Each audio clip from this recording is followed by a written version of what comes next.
Welcome back to A Good Pour. I'm your host, Catherine Good, and today we have Bethany Sullivan with the Gallatin Shalom Zone here with us to talk about her good work and what she does for the Gallatin community and really beyond now. So welcome. Thank you. I'm glad so to have be you here. here. I'm so glad to be here. Well, tell me about Gallatin Shalom Zone, really how you started to get involved in it. Oh my goodness, it's such a long story and such a short window.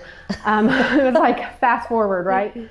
So I have served in the Sumner County and Gallatin community for many years, leading another nonprofit, Workforce Essentials, over at the American Job Center. Being a community leader for, I was with Workforce Essentials for almost 11 years, and they kind of went through some transition with Workforce Essentials became the board, and they were administering a grant. They were kind of a nonprofit, but they administered federal dollars. And so a new organization took over and honestly wanted to get rid of all of leadership, upper management. So I was the director, regional director at the time, and lost my job. And I didn't know that. Yeah. Okay. It was, kind of weird because I felt like in my interview, I had 2 interviews. This was an out-of-state company. And I felt like I did really well in my interviews and just really passionate about the community and passionate about the things that we were doing. And so they didn't offer me the position. They actually eliminated that position. So there was no regional director or even a local director in the Sumner County office. So I felt mostly sad for my team because a couple of them were hired on by this new company and a couple were not. So I just felt like, wow, this is going to be really hard for them. I wasn't so much thinking about myself. I was just thinking about what this would do for the team, for the community that we serve. And I don't know if you know, but the American Job Center is in this big, beautiful building. And I had the opportunity to help build that building, to pick out the furniture and the paint. And so at the time it was like watching the building I built burn to the ground, or watching your baby drown in the bathtub, or just something not good. It did not feel good. But Workforce Essentials, Marla and Andrea, I've always said that they are 2 of my favorite leaders because they have always seen something in me that I never even saw in myself. But they created a position for me. So I got to stay at the American Job Center. I was now, I don't even remember what the position was. It's like they had an NEG grant, a national emergency grant during COVID, to employ people to do sanitation and things. So I was like basically helping employ people to go to schools and the government building and like the Taj Mahal here in Gallatin, and clean and sanitize the, door. Everything was being sanitized at that point. It was like pandemic. Oh, yeah. So yeah. There was a grant that was like helping people stay safe and healthy.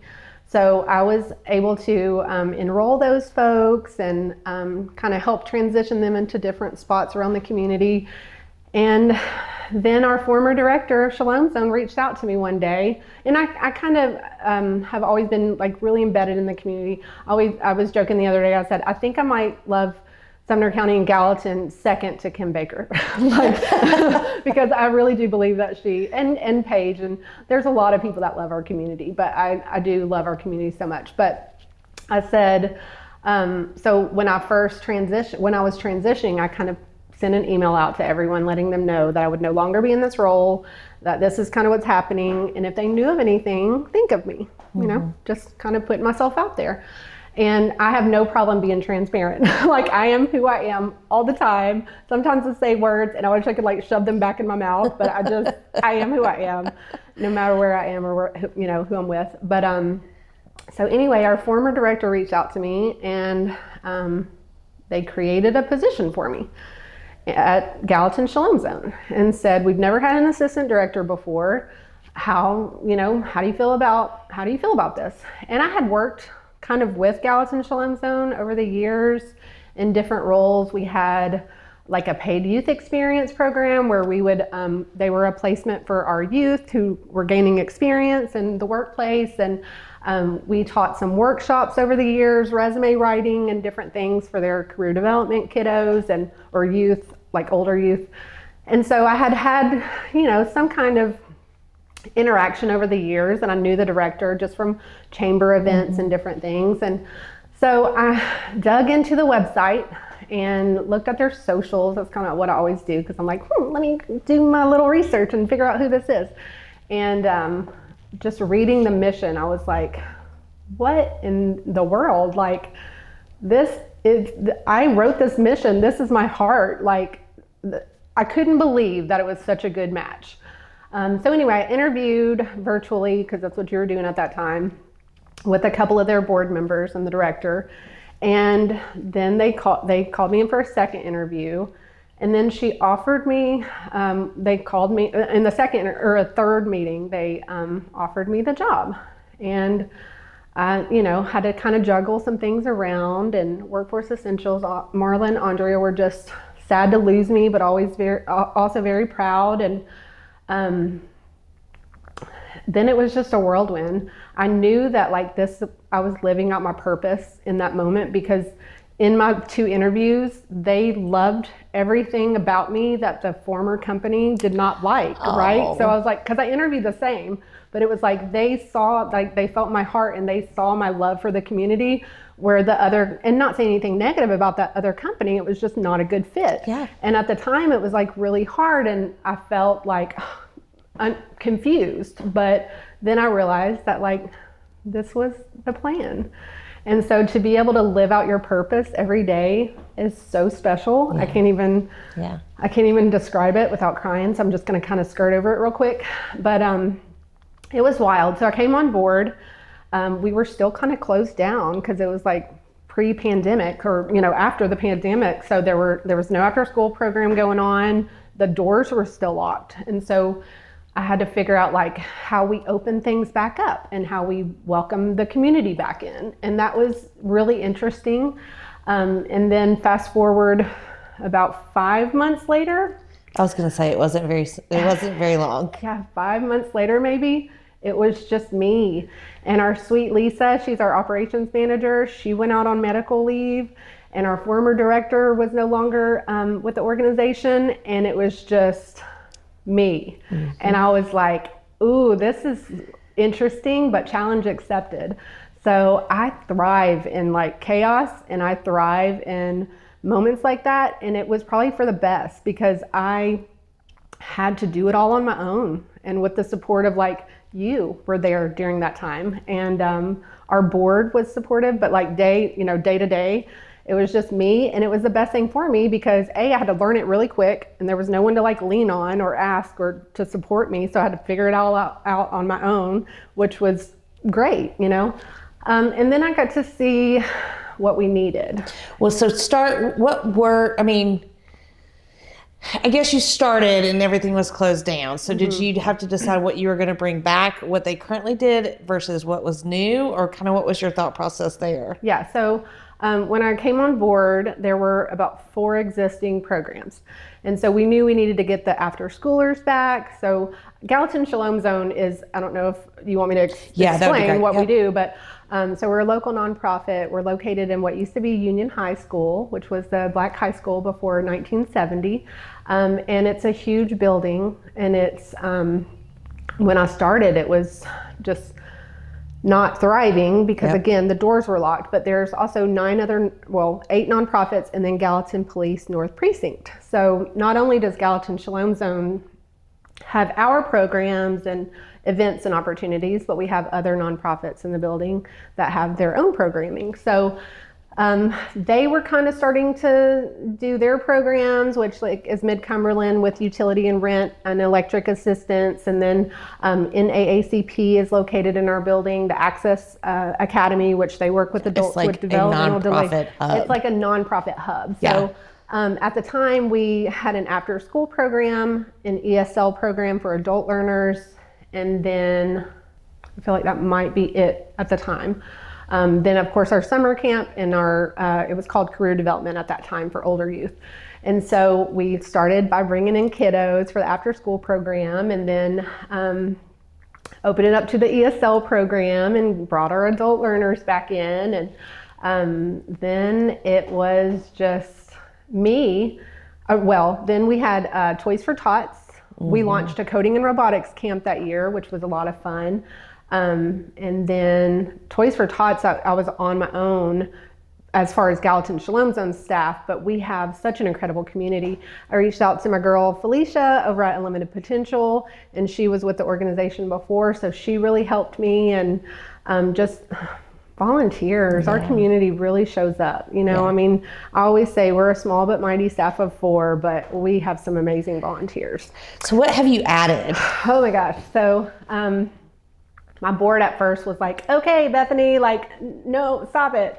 Because I have a very innovative and creative head, heart, and soul. And so I would say the unique thing about Gallatin Shalom Zone is you are really in it, right? You're in the community and you see the needs every single day. And how can I not want to fill those needs when I'm seeing it every single day? Absolutely. So just creating opportunities for the community and the things that we needed. So I think I've added... Community Day is one of my favorites. I can't say I because I have such an amazing team, but we added Community Saturdays, and that was like a spinoff of Shoes for the Soul, a partnership with Subaru of Gallatin, their Share the Love event. We were collecting shoes for K through 12th grade kiddos, and how are we going to give these away? So the first year was like they just drove through and got a random pair of shoes, and I was like, as a mom, of 2 kids, I know that my kids would not be okay with me just bringing home a random pair of shoes. So we wanted to create an environment where the kids could come in and they could pick out their own shoes and they could sit down and a shopping day, like a whole experience. So that's what we turned it into. And we reach out to our nonprofit partners and our business partners and our faith partners, and we have bouncy houses and snow cones and popcorn and free lunch and haircuts for kids. And we've worked with some amazing partners. I mean, Stephen with Public Square right here in Gallatin, he's come to cut hair for kids, he and his team. And Jordan over at Studio 19, she has come with her team to cut hair. So we need everyone involved in all these things. So we've done that. And then Street Feed, that was, I think, our most needed program. So what we were doing was we would set up in the small street pavilion and feed kiddos and play games, but we found that kids weren't coming. And so to go into the community to feed children, so we partner with a lot of people, but feed some, and I hate to even say names because we partner with with everyone, that I don't want anyone to feel left out that we didn't say their name. But we just have such strong partnerships with our nonprofits and our churches and individuals and businesses. So we build bags of breakfast and lunch, like grab and go meals, and then we take them out to 6 different neighborhoods throughout the community and feed hundreds and even thousands of kids every summer. Love it. Yep, we love it too. So you do good work every single day, and you clearly live into your passion every day, but when I ask the question of what does good work mean to you, how would you answer that? Oh my gosh, good work is just pouring your soul and your heart into what you do, just serving the needs of the community. I think that is what creates good work. It's just seeing the need and feeling it. And what do you think is the biggest need in our community that people don't know about? I would say the biggest need in our community that people don't know about is educating themselves on what the community needs. I was with my Leadership Sumner group yesterday, and there are some folks that were on my team that just had no idea about the amount of unhoused kids we have in our community, and had no idea about the amount of children that are hungry and families that don't have basic hygiene products. That's another thing. We added a hygiene pantry. Yeah. But just educating yourself and figuring out what your community needs, so that if you're a business, you can partner with nonprofits. If you're an individual, you can give back in the ways that need to be really supported. That's another unique thing about Shalom Zone is because we're such a large building and such a great nonprofit that has so many programs. there's so many ways that you can give back. If you love children, you can come and read in our after school program. If you don't love children so much, you can, but you have a team, maybe a business, and you want to come and do a volunteer project, you can come and, clean in and around the building or paint walls. It's a way to bring your group together to, like, maybe for our undies drive, we do new undies for children, maybe come and pack those for our community Saturday. So there's something for everyone. Yeah. And that's unique because we don't just do one or two things. Yeah. So one of the other things you did is created a new fundraiser. And what I loved when you did this, which I don't think we as businesses or nonprofits do enough of, is what's missing in the community when it comes to events or anything. But you really were like, we have a lot of all of these kind of events. We have a lot of luncheons. We have a lot of galas. We have a lot of, whatever. What do we not have? And you said, I want an adult prom. Is what you called it. Yeah. Is now the sneaker ball, and just had the second one this past February, right? Yes. And so one, we know the need for fundraising, but how did you kind of start to come up with and brainstorm, just how do you be creative when there's so much need and that you could spend all this time just, in what you need to do to take care of people, but still you found time to just be creative and go, okay, what do we need to do? I need this money. So how can we be creative and do this? Yeah. What's your thought process there? So if you know me, I don't ever stop thinking. I always have ideas going through my head all the time. And I have a really great community of mostly women around me constantly, either at work or in life. And we were paddleboarding, and I do yoga, and we were paddleboarding one night, literally across the lake to Old Hickory. And I was telling my group of girls, who you were there, I was saying, we need to do something. And it kind of I was going back to the gym. So Gallatin Shalom Zone has a gym that's unfinished. And my passion in my heart is to get that thing open because I just know what it'll do for the community. But I was thinking, what can we do that has that kind of theme? And that's when I said adult prom.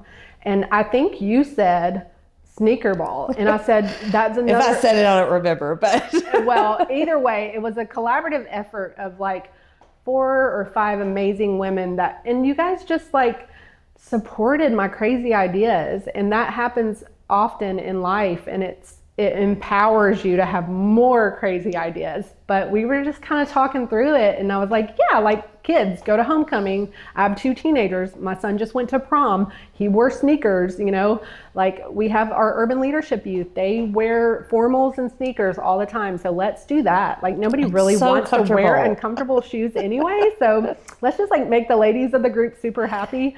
I will say some ladies miss, not getting to wear dress shoes. So I know. But it just, was birthed out of a conversation with some really great women. And it just, year one we had no idea. I had never thrown that large of a fundraiser in my life. I have served on the chamber board for many years. So I was part of different events that Kim and her team, led and hosted. And so I knew what large events were. I reached out to Kate and Sierra and Kelly at Habitat, and I went to the office and I was like, how do I do this? What are the do's and don'ts of throwing a fundraiser? And that's what it takes. It takes reaching out to your friends and your community and just asking. I'm never afraid to ask.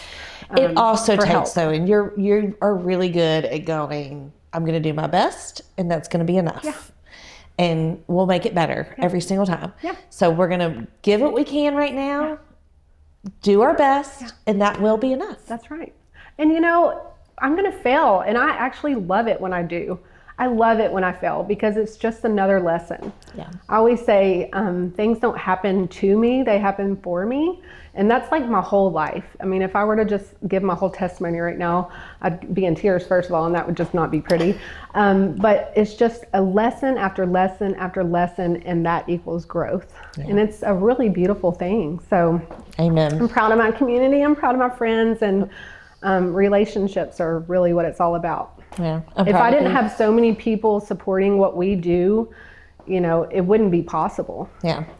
So 2 quick questions, if it can be quick. But Do you know how Shalom Zone was started? I do. Okay, can you tell it to us Yeah. in like just a few sentences? Yeah. We don't have to have a full history lesson, but Yeah. I did not know this until yesterday, which is why I'm asking. So I try to be very compassionate with my words because we serve such a diverse community. You never want to say we're in this underserved area, or because you don't want the people that you serve to feel less than. My goal in life is to make everyone feel welcome. But in a nutshell, how Shalom Zone was birthed was after the Rodney King assault in '92. There was a lot of racial tension throughout the whole country.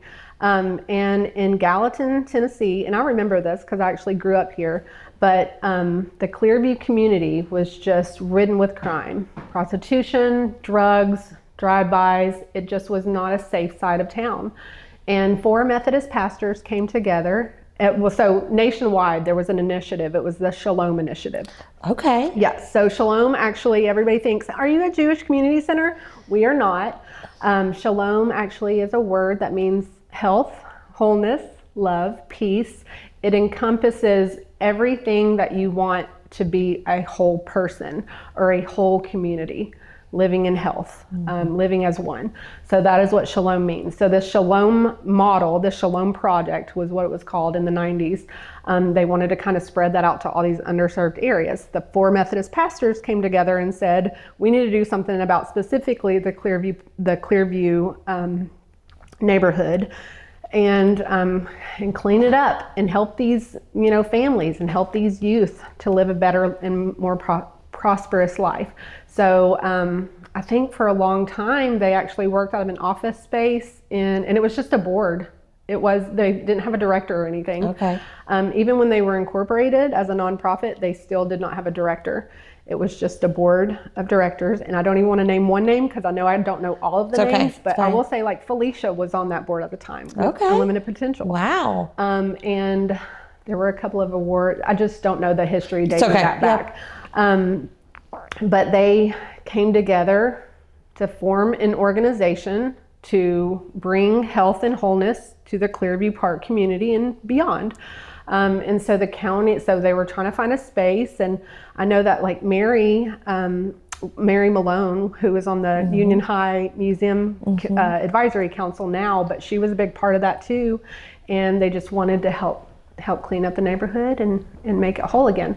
So the county sold Union High, the building, to Gallatin Shalom Zone, and then the renovation started. So then they hired the founding director, and the board and the director and the community started raising money and turned this abandoned building into what it is today. And it's just grown and grown and grown. And now we just have to get that gym redone. Now we just have to get the gym redone. We do have an unfinished side, which the lower level is going to be Gallatin Daycare's second location. So we're getting started, breaking ground on that this year. And we'll have a commercial kitchen for, an incubator kitchen, cooking classes for the community, maybe a soup kitchen. So lots of opportunities. But just to open the doors and welcome people, you were a big part of that because I think it was kind of when I was alone, we were saying we need to rebrand. Yeah. The logo was like in cursive and kids don't even write in cursive anymore. And we just needed a fresh look, and you really helped us. Well, it was definitely at a time where you were questioning who you were. The whole community was, and now you just know, and you've done such a good job, and Thank you. it's just amazing to see it grow. So you get to help people every day. But I'm honored to. But it's hard. It's hard work. You see the need, which can weigh on anybody. You also have a brain that does not shut off. So what's just something good that you do for yourself that allows you to do more good work? Paddleboarding and yoga aside, because I know that one for sure. Yeah. I feel like I've always had a very healthy work-life balance. And it's really cool how when your work and your life it's all together now. I don't have a separation of work and life very often anymore because I'm so passionate about the work that we do. It is now my life. But I also it's not, you know what I mean? I'm not like married to my job or anything because it doesn't feel like a job. It just feels like part of me and part of our mission and what the team and I do. But, you know, work-life balance, I spend time with my girlfriends. I have a great small group that pours into me on Wednesday nights. Our team, you know, does fun stuff. We have fun every day. I mean, if you come to Gallatin Shalom Zone, please visit. We'll give you coffee and give you a tour, but we just have a good time. I mean, we have like office chair races down the hall, and I mean, we're just goofing off all the time. You know, meditation is really important to me because I know my brain, and I know that I do need to like center myself and have quiet time, and that's where metta, prayer, and yoga all come in. But just surrounding myself with good people that pour into me. It's a must, absolutely. Surrounding myself with good people in life and in work. Mm-hmm. Yeah. Well, thanks for being such a good person in our community. You do fabulous work. Grateful to call you a friend, and thanks for joining us today. Thanks for having me.